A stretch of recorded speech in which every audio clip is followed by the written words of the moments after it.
Hi, I'm Shannon Dietz, County Extension Agent with Texas A&M AgriLife Extension Service, Harris County. I'm here today to talk to you a little bit about a subject that we've been getting a lot of calls in our office over the last couple months, and something that's gotten to be a very popular subject in the state of Texas, and that is feral hogs. Feral hogs over the last couple years have really become a problem in not only the rural areas of Texas, but also in the urban areas.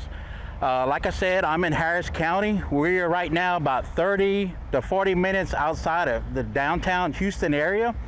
And you would never expect that feral hogs would be in these particular areas. But if you look behind us, we have a rec center, a multi-purpose center, and we have a waterway right behind us, and we have tons of houses. And so you would not think that this is a particular area for a breeding ground for feral hogs and so forth. But actually, if you look at all the characteristics for habitats for feral hogs, this is actually a perfect area.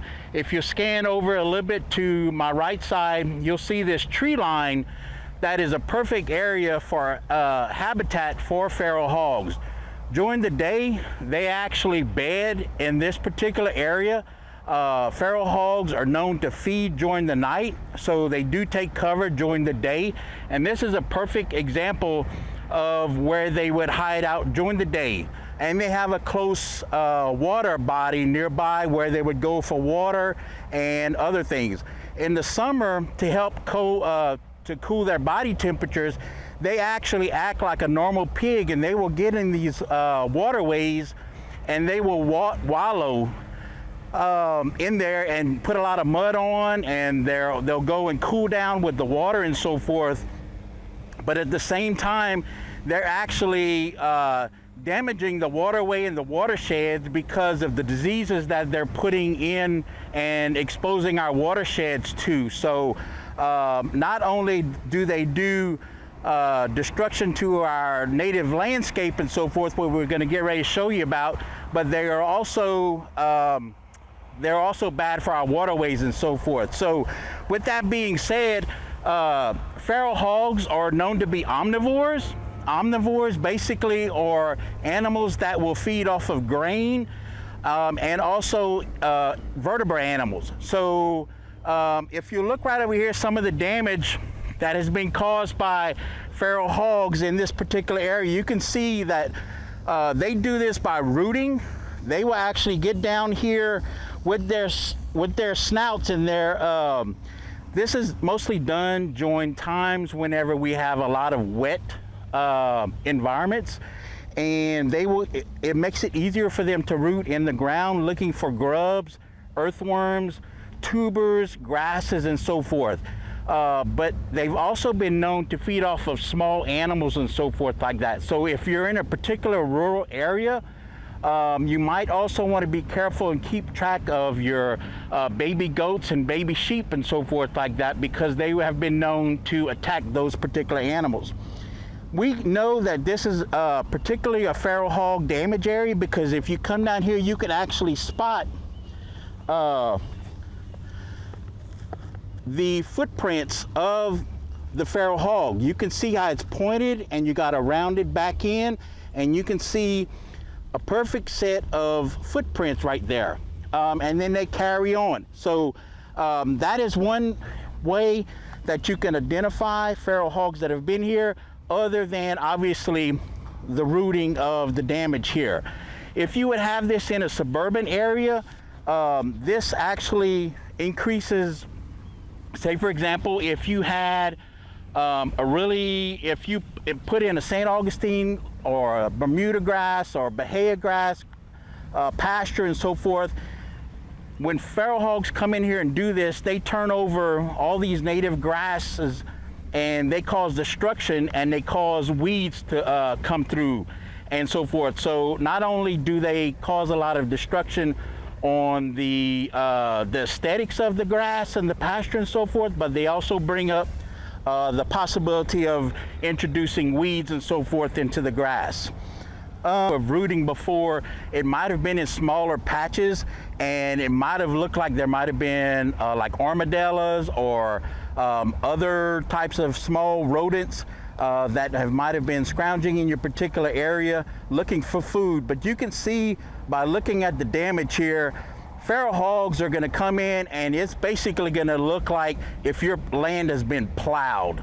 Like you will come up and you will say, looks like somebody drove a tractor through your yard. So there's going to be significant amount of damage versus from a regular, from a feral hog actually, versus like a much smaller animal, which is an armadillo or any other type of rooting animal or something like that. So just keep that in mind. And I remember that the moister the conditions, the more damage you're going to have.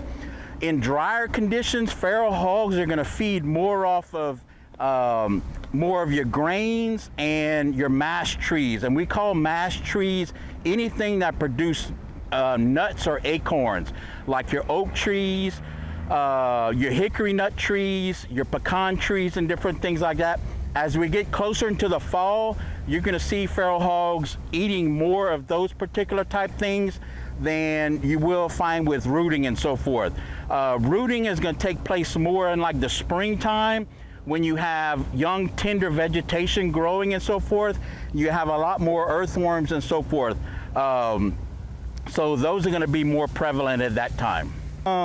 Currently right now in Texas, they're in between 1.9 and about 2.5 million feral hogs. The numbers are increasing significantly each year. This is basically due to a couple of different factors. One being that feral hogs, the females can breed fairly young in their life. They can actually start breeding at about 8 months of age, and then they actually produce about 2 litters of hogs or piglets each year, ranging anywhere from 8 to 10 piglets. So if you figure, if you have a sounder, which is a group of hogs, female hogs and their piglets, and they're reproducing twice a year with 8 to 10 piglets, you can see how those numbers can continuously get higher and higher. Texas A&M AgriLife Extension is saying right now that we, or farmers, actually incur about $52 million of agronomic losses each year from feral hogs.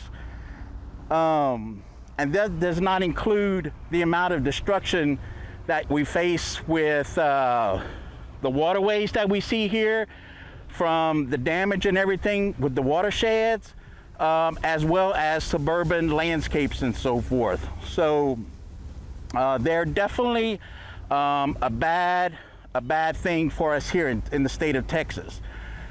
Another thing about feral hogs is that, keep in mind, they are a wild animal. If you happen to ever come upon one in the evening or at night, you do not want to approach one. They are very territorial. They're very dangerous, especially if they think you're coming after their young. They will try and attack you. There has been several cases where they have attacked people here in Texas.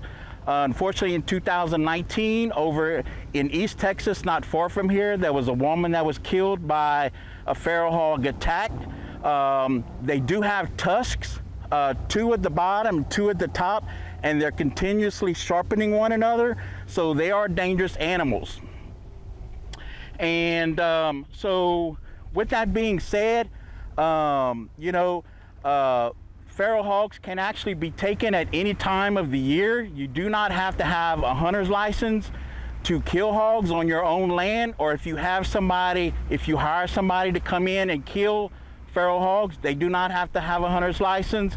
If you are going to be shooting for trophy or for food consumption, meat consumption, you do have to purchase a hunting license. But if you're just killing them to eradicate the herds from your land, your personal land and so forth, you do not have to have a hunter's license. All right, I hope you enjoyed the presentation today. Again, my name is Shannon Dietz. I'm County Extension Agent with Texas A&M AgriLife Extension. If you want more information about feral hogs or any other information that we produce with Texas A&M AgriLife Extension, feel free to check the links that will be at the end of the presentation. And also, if you want to contact me about any other topics that you would feel that you would like to get more information on as far as a video like this, feel free to send me information. Contact me by my email, which will be in the link as well.